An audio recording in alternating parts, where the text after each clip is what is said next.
नमस्ते, मैं हूं जितेश मिश्रा और आप देख रहे हैं India voice.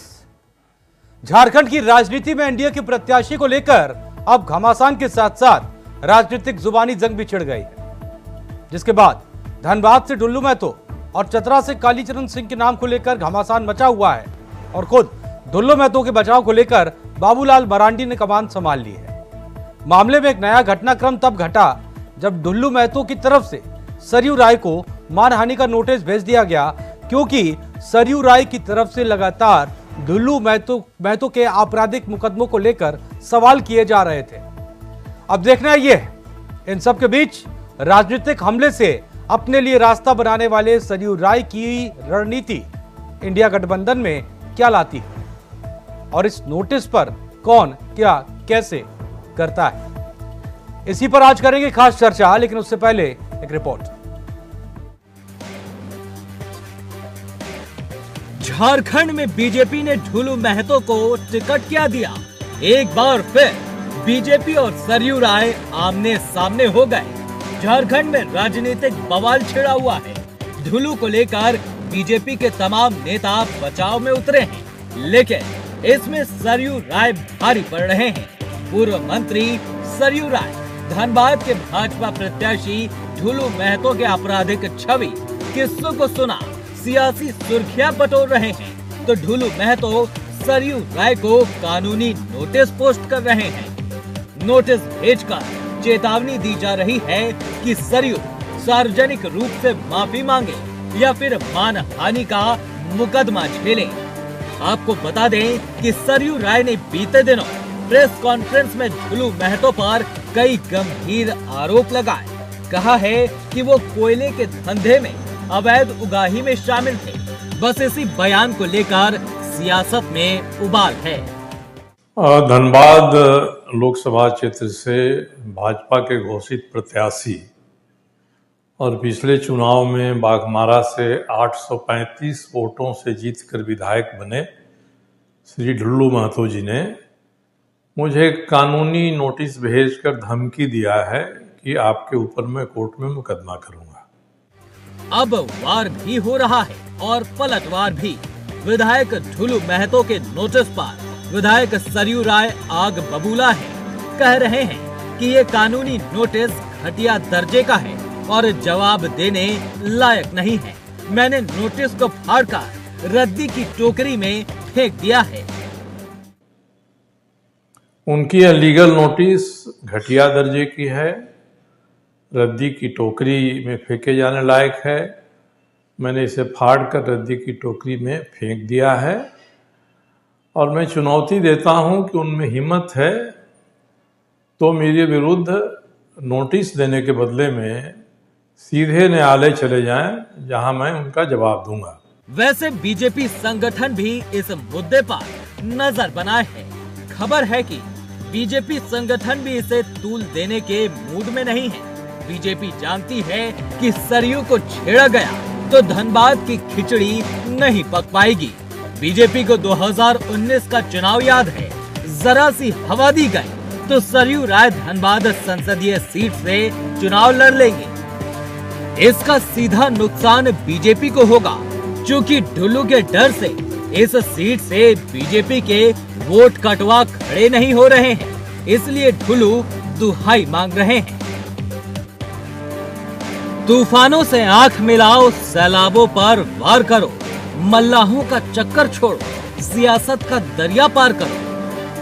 Bureau report, India voice, Ranchi.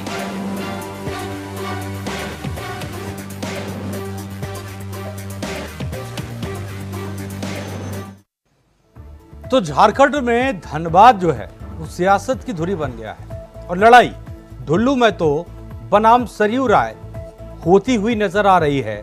भले ही चुनावी लड़ाई से ना कहें, क्योंकि अभी आधिकारिक घोषणा नहीं हुई है, लेकिन चुनावों से पहले डुल्लू महतो को जो उनके अपोजिट प्रत्याशी हैं या होने वाले हैं, उनसे इतनी चुनौतियां नहीं मिल रही जितनी सरयू राय से मिल रही हैं। तो क्यों ना इस 2024 की लड़ाई को डुल्लू महतो बनाम सरयू राय कहा जाएगा। खैर, इसी पर आज हम खास चर्चा करेंगे। खास मेहमान इस वक्त हमारे साथ मौजूद है। हमारे साथ प्रदीप सिन्हा है, नेता है बीजेपी के। आपका बहुत बहुत स्वागत है। फिरोज खान जी हैं, कांग्रेस नेता, आपका बहुत बहुत स्वागत है। फिरोज खान जी, दीपक कुमार वरिष्ठ पत्रकार हमारे साथ हैं। जैसा कि मेरे साथ कई चर्चाओं में मेरे साथ दीपक जी रहते हैं और सवाल उठाते हैं जरूरी जो झारखंड के लिए मुद्दे बन चुके हैं। तो सबसे पहले प्रदीप सिन्हा जी आपके पास आना चाहता हूं। नोटिस भेजा गया, वो तो कूड़े में फेंक दिया गया। वो कह रहे हैं कूड़े में फेंक दिया मैंने ये नोटिस और मैं अपनी बात पर कायम हूं। ढुल्लू महतो की आपराधिक छवि को लेकर जो कुछ भी वो कह रहे थे, वो कह रहे हैं कि मैं कायम हूं और हिम्मत है तो मानहानि का मुकदमा कीजिए। देखिए, नोटिस देने वाला जाने और जिन्होंने नोटिस लिया उन्होंने उस संदर्भ में क्या कहा, अब उनको क्या कार्रवाई करनी है, दोनों के बीच का मामला है। सर, ढुल्लू महतो आपके प्रत्याशी नहीं है क्या सर? नहीं, प्रत्याशी है हमारे। सरयू राय जो आरोप उन पर लगा रहे हैं उनसे आपका कोई लेना देना नहीं है, मतलब आपका कहना है कि सरयू राय जो आप आरोप लगा रहे हैं वो उनके ऊपर लगा रहे हैं। अब सही गलत क्या जाने, आपको कोई पक्ष नहीं लेना अपने प्रत्याशी का। मैं वो नहीं कह रहा हूँ, आप गलत इंटरप्रेट कर रहे हैं। मैंने कहा कि जिन्होंने नोटिस दिया और जिनके नाम से नोटिस गया, अब आगे क्या करना है ये ढुल्लू जी को भी तय करना है और सरयू राय भी तय करेंगे। तो वही इसी को लेकर तो मैं आपसे कह रहा हूं कि नोटिस क्यों भेजा गया। नोटिस इसीलिए तो भेजा गया ना सर कि सरयू राय ने प्रेस कॉन्फ्रेंस करके ढुल्लू महतो की आपराधिक छवि बताई और बताया कि उन पर इतने इतने मुकदमे हैं, वो कहां कहां से वसूली करते हैं, कौन कौन से केसेस में उनका नाम है, और इसी को लेकर नोटिस भेजा गया और सरयू राय ने नोटिस फाड़ के फेंक दिया है। तो कुल मिलाकर अच्छी बात है, आपका स्टैंड में समझ गया हूं सर जी। सवाल पूरा हो गया हो तो जवाब सुन लीजिए। हाँ बताइए सर। नहीं, सिर्फ एक लाइन में अगर आप समझ गए तो ठीक है, मैं चुप हो जाता हूँ, फिर आगे आप सवाल कीजिए। हाँ अच्छा, आपका जवाब नहीं, ठीक है सर, ठीक है ठीक है ठीक है। नहीं बिल्कुल तो समझ गया, ठीक है। नहीं बिल्कुल सर, बिल्कुल बिल्कुल। मैं देखिए सर, मैं कहाँ सुन रहा हूँ, देखिए मुद्दा जनता का, जनता समझ रही सुन रही है, उससे आपका चलिए आपका स्टैंड क्लियर है। ढुल्लू महतो जाने और सरयू राय जाने, इससे प्रदीप सिन्हा का कोई लेना देना नहीं है। ठीक ठीक है। फिरोज खान जी, फिरोज खान जी, आरोप बार बार क्यों लग रहे हैं कि दरअसल सरयू राय की एंट्री जो इस चुनाव में हुई है और ढुल्लू महतो के सामने आकर खड़े हो गए, ये आरोप बार बार क्यों लग रहे हैं कि दरअसल इसमें जो इंडिया गठबंधन है इसकी अहम भूमिका है। सरयू राय के कंधे पर रखकर बंदूक चला रहे हैं आप।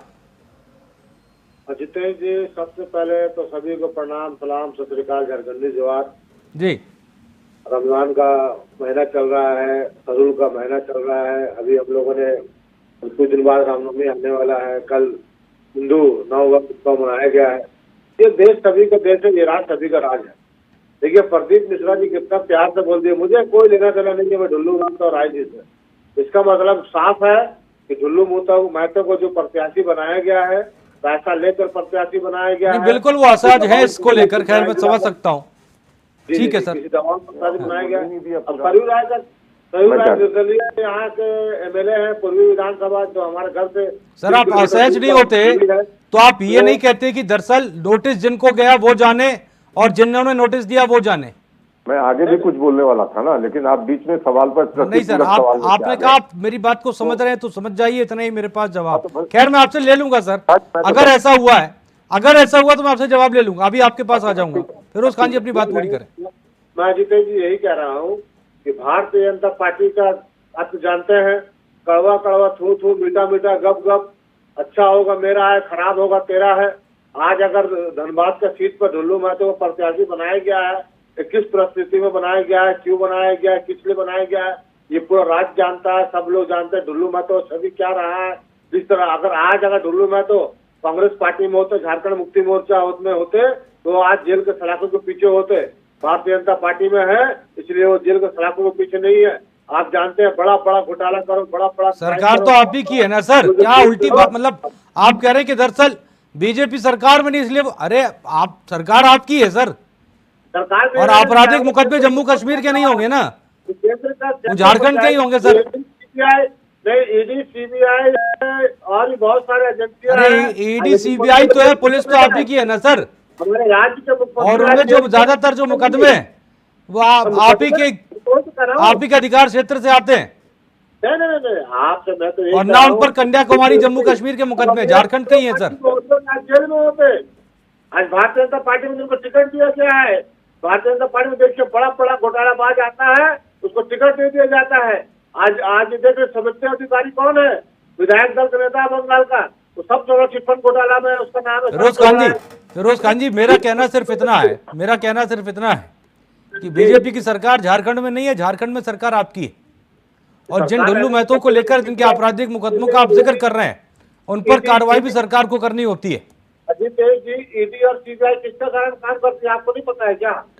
वो केंद्र सरकार के अधीन होती है। और झारखंड की पुलिस सर किसके अधीन है? सरकार जहाँ वो भी केंद्र सरकार के अधीन है क्या जी? झारखंड की पुलिस भी केंद्र सरकार के अधीन है क्या सर? नहीं, बड़ा मामला जो है ईडी और आज ज्यादा संपत्ति है, सीबीआई का मामला ईडी और सीबीआई तय करेगा।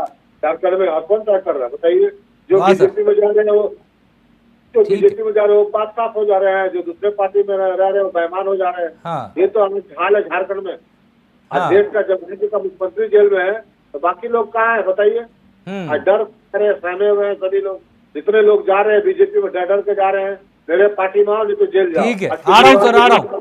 प्रदीप सिन्हा जी, आप बोलना चाह रहे थे और उस सवाल का जवाब भी दे दीजिए, और आप जो बात पूरी करना चाह रहे थे उसको भी कर लीजिए। जी, मैं वहीं से शुरू करता हूँ जहाँ से आपने सवाल किया था। जी, मेरा यही कहना था कि ढुल्लू महतो जी ने उनको नोटिस किया और उसमें ये भी उन्होंने कहा कि आप अगर नोटिस का जवाब नहीं देंगे तो हम मानहानि का मुकदमा करेंगे आप पर। और सरयू राय ने कहा कि नहीं, आप सीधे न्यायालय जाइए, मेरे खिलाफ मानहानि का मुकदमा दर्ज करा दीजिए, मैं वहीं जवाब दूंगा। तो अब ये तो तय करना है ढुल्लू महतो को ना कि जो नोटिस में उन्होंने बातें कही थी, सरयू राय उसकी अवहेलना करते हुए दिख रहे हैं, उनको चुनौती देते हुए दिख रहे हैं, तो अब आगे की प्रक्रिया तो ढुल्लू महतो जी को तय करना है कि आगे कदम बढ़ाने या नहीं बढ़ाने। और जहां तक प्रश्न अभी जो ईडी सीबीआई का रोना रो रहे थे, आधे घंटे पहले फैसला आया है उच्च न्यायालय दिल्ली का अभी अरविंद केजरीवाल को लेकर।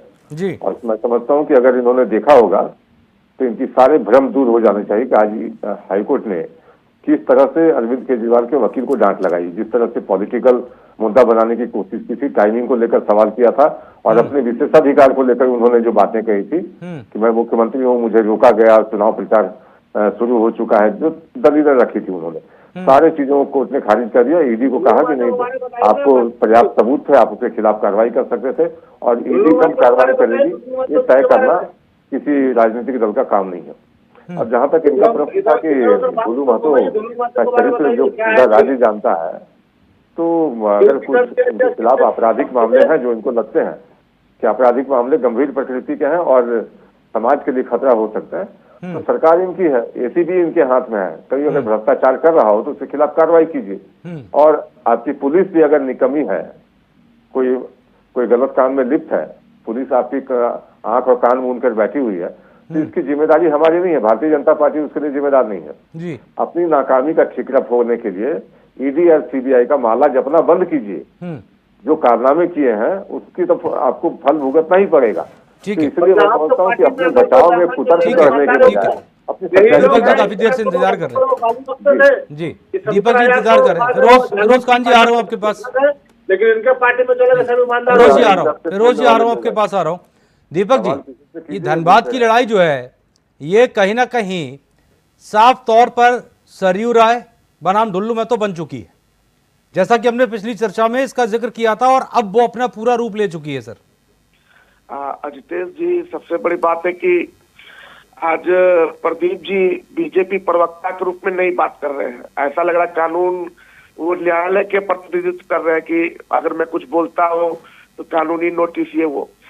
पिछले डिबेट में प्रदीप जी ने कहा था कि कोई भी खड़ा हो जाए बीजेपी को कोई फर्क नहीं पड़ता है, ढुल्लू महतो का नाम घोषित है, भाजपा उनके साथ है। बीजेपी के प्रवक्ता होने के नाते जो भी बात उन्होंने कहा है, सरयू राय ने प्रदीप जी को जवाब देना चाहिए, लेकिन प्रदीप जी का मामला है। बिल्कुल सर। सबसे बड़ी बात यहाँ पे ये है अजितेश जी कि प्रदीप जी नहीं, पूरे झारखंड की बीजेपी का कोई भी नेता सरयू राय के अगेंस्ट में बोलने के लिए तैयार नहीं है। वो पूरा शांत है। कारण क्या है? वो जानते हैं कि सरयू राय कभी भी गलत आरोप किसी पे नहीं लगाते हैं, और वो यह भी जानते हैं कि सरयू राय जब भी किसी पे आरोप लगाते हैं या बोलते हैं तो वह सोच समझ के बोलते हैं। ढुल्लू महतो को अगर उन्होंने गुनाहगार कहा है, अपराधी कहा है, तो कहीं ना कहीं जो है उसके पीछे का कारण है, क्योंकि खुद वहां के ही एसपी ने इस बात को रखा है कि कितने केसेस में उनका नाम शामिल है। तो ये जो मामला है, तो इस मामले में खुले रूप से सरयू राय जी ने ऐलान कर दिया है कि वो इंडिपेंडेंट होकर लड़ेंगे। हाँ। और इसमें अगर बीजेपी सरयू राय के गठ में आती है, जो मुझे लगता है कि नहीं आ पाएगी, सब बचने की कोशिश करेंगे, तो ये मामला जो है अब धनबाद में दिलचस्प हो चुका है। धनबाद में अब बीजेपी वर्सेस कांग्रेस नहीं होगा, बल्कि बीजेपी वर्सेस सरयू राय होगा। बिल्कुल, यही इसमें एक चीज इंटरेस्टिंग और है सर, वो ये है, क्योंकि आप झारखंड की राजनीति को बहुत अच्छे से समझते हैं, इसलिए मैं आपसे पूछ रहा हूं, ढुल्लू महतो को आगे करके भारतीय जनता पार्टी में क्या अब कोई मंथन चल रहा है इस बात का कि ऐलान गलत हो गया? मुझे तो लगता है कि अब शायद पता नहीं होता बदलाव आ जाए, नहीं तो अगर बीजेपी बदलाव नहीं करती है तो बीजेपी धनबाद का सीट हार जाएगी। जी, ठीक और है। हाँ। सरयू राय अगर खड़े होते हैं, हाँ। तो महागठबंधन पूरी तरीके से उनको सपोर्ट करेगा। हाँ, ये तो खैर फिरोज खान जी बताएंगे। और जब चूंकि अब ऐसा अगर इंडिया गठबंधन करता है तो जाहिर सी बात है वो बातें भी साफ हो जाएंगी जो आरोप बीजेपी लगा रही है। फिरोज खान जी, अगर ऐसा होता है, सरयू राय को लेकर चूंकि जेएमएम इस बात को कह चुकी है कि कांग्रेस अगर सरयू राय को सपोर्ट करे तो जेएमएम कांग्रेस को सपोर्ट करेगी, पूर्णतः करेगी, पूरी तरह से करेगी। जेएमएम इस बात को साफ कर चुकी है सर, फैसला कांग्रेस को लेना है। जितेश जी, धनबाद का सीट तो कांग्रेस कोटा में ये है, धनबाद का सीट कांग्रेस वहां से लड़ेगी चुनाव, लेकिन अभी देखना आगे आगे होता है क्या, ये कहाँ तक लड़ाई जाती है, किस तरफ जाती है, कहाँ पर बैठती है जाकर के। और हमारा प्रत्याशी वहाँ पर मजबूत है, बहुत बहुत सारे प्रत्याशी हमारे वहाँ। नहीं, सवाल ये कि इस पूरी लड़ाई में सर कांग्रेस का जो इंटरेस्ट ऑफ रेट है वो कितना रहता है सर? नहीं, देखिए सबसे बड़ी बात यह है कि आज देश के प्रधानमंत्री नरेंद्र मोदी जी हो, चाहे अमित शाह जी हो, नड्डा जी हो, चाहे राजनाथ सिंह हो, ये लोग पानी पीते हुए राहुल गांधी जी को गाली बकरे, कांग्रेस को गाली बकरे। जहां पर देखो तो अभी मैनिफेस्टो आया है, कांग्रेस ने जारी किया है, तो उस मैनिफेस्टो में बोल रहे हैं कि ये मुस्लिम लीग का मैनिफेस्टो है। कोई भी चीज आता है मामला, चाहे मंदिर हो, मस्जिद हो, गिरजा हो, गुरुद्वारा हो, जहीरा स्थान हो, कब्रिस्तान हो, शमशान हो, ये लोग विकास का बात ही नहीं कर रहे हैं। आज देश में नौजवान बेरोजगार है, किसान परेशान है, आज माताएं बहनें परेशान है, उसके बारे में कोई बात नहीं कर रहे, विकास के बारे में कोई नहीं बात कर रहा है। अगर कांग्रेस पार्टी खुद भी लाती है, अगर राहुल गांधी को आरोप लगाते हैं कि भाई लोग प्रांत, अरे सर इस पर मत जाइए सर, वो फिर 370 और 371 वाला मसला आ जाएगा, बीच में फंस जाएगा। क्या मतलब है इस पर? अगर देखिए अब हेलीकॉप्टर को रोड में चला रहे हैं मोदी जी, वो ठीक है। अगर हमारे अध्यक्ष जी के मुंह से गलती से निकल गया 1970 के बाद इकट्ठा, उसको पूरा हाई पावर बीजेपी बनना चाहती है। लेकिन कल ही का आप देखते भाषण में मोदी जी बोल रहे मैं हेलीकॉप्टर से बाई रोड आ रहा था।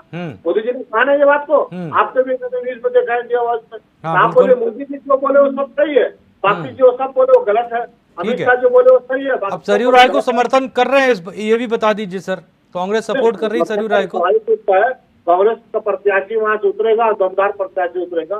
समर्थन तो बात की चीज, समर्थन होगा क्या, लेकिन कांग्रेस पार्टी वहां चुनाव लड़ेगी, मैं अच्छा लगाना चाहता हूँ। अच्छा, चुनाव लड़ेगा ये स्पष्ट है, ठीक है। प्रदीप सिन्हा जी, चूंकि इस पूरे दौर में अगर हम देखें, जब से ये पूरा विवाद उठा, इस पूरे विवाद के बाद कहा यह जाने लगा कि चूंकि दोनों ही अपने हैं, जैसा कि हमने पिछली चर्चा में भी इस बात का जिक्र किया था कि दरअसल सरयू राय जो है वो भी भारतीय जनता पार्टी की पृष्ठभूमि से आते हैं, आरएसएस से आते हैं, और उसके बाद ढुल्लू महतो बीजेपी प्रत्याशी हैं। तो इस पूरी लड़ाई में कहीं ना कहीं जो नुकसान है वो भारतीय जनता पार्टी का दिखता है सर, इस बात को मानते हैं सर आप? अभी दीपक जी बोल रहे थे कि मैंने पिछले डिबेट में कहा था कि सामने प्रत्याशी कोई भी हो, कोई फर्क नहीं पड़ेगा, हमारी तैयारी है। तो आज भी उस स्टैंड पर कायम है कि भारतीय जनता पार्टी में प्रत्याशी मायने नहीं रखता। हम एक मिशन के तहत काम करते हैं और अपने प्रत्याशी की जीत के लिए हमारा कार्यकर्ता पूरा ताकत लगाता है। हालांकि अभी तक सरयू राय जी ने अपनी उम्मीदवारी घोषित की है, ऐसी कोई जानकारी नहीं है।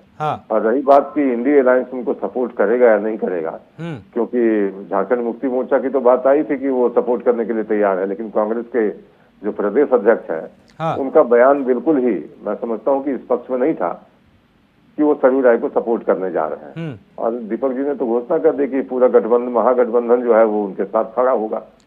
नहीं हो सकता देखिए, है इसी को लेकर, चूंकि दीपक जी से मैं फिर से इस बात को लेकर पूछूंगा, क्योंकि ये सवाल अपने आप में बड़ा है। आज भले ही दीपक जी ये फिरोज खान कह रहे हैं कि दरअसल कांग्रेस का प्रत्याशी उतरेगा, कांग्रेस का प्रत्याशी जीतेगा, लेकिन चूंकि इस पूरी लड़ाई में अगर हम देखें, 2024 की पूरी लड़ाई में अगर हम देखें, तो कांग्रेस की जो विचारधारा है वो जीतने से ज्यादा बीजेपी को हराने की है। इस पर भी हमें फोकस करना होगा, और वो दर्शाती है कांग्रेस के तमाम प्रदेशों के अंदर गठबंधन और कम सीटों पर भी मान जाना। तो अगर धनबाद में ऐसी सिचुएशन होती है तो भले ही फिरोज खान आज कह रहे हैं कि हमारा प्रत्याशी उतरेगा, लेकिन कांग्रेस की जो विचारधारा उसके मुताबिक कांग्रेस को इंटरेस्ट जो है वो बीजेपी को हराने से है। फिर सरयू राय अगर हराएं तो समर्थन दे देंगे सर, कैसा लगता है सर दीपक जी? हाँ अजितेश जी, मेरे कहने का मतलब यह है, चूंकि अभी तक धनबाद लोकसभा सीट से कांग्रेस ने अपने प्रत्याशी की घोषणा नहीं की है, लेकिन सरयू राय का स्टेटमेंट इस चीज को जाहिर करता है कि अगर ढुल्लू महतो चुनाव लड़ेंगे तो वह भी चुनाव लड़ेंगे।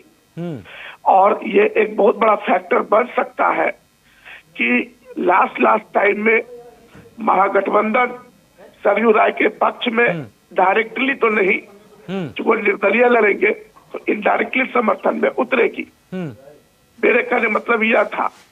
और जो सिचुएशन बन रहा है, आपने सही कहा, कांग्रेस का इंटरेस्ट हर उस लोकसभा में है जहां पे वह बीजेपी के कैंडिडेट को हरा सकती है। तो मैंने इसी समीकरण को अंदेशे में लाके चर्चा किया। फिरोज खान जी, जी अपनी बात पूरी करिए। जितेंद्र जी, मैंने पहले ही कहा है कि कांग्रेस के गठबंधन सीट है वो धनबाद, और वहां से कांग्रेस अपने प्रत्याशी देगी, मजबूत प्रत्याशी थे। अभी देखना है राय जी कहाँ तक लड़ते हैं, ढुल्लू महतो कहाँ तक लड़ते हैं, क्या लड़ते हैं। तो राय जी भी कहीं न कहीं बीजेपी से निकले हुए आदमी है, वो बीजेपी के संघ के आदमी है, आरएसएस का आदमी है। अब उसका लोग फ्रेंडली मैच खेल रहे हो अभी तक।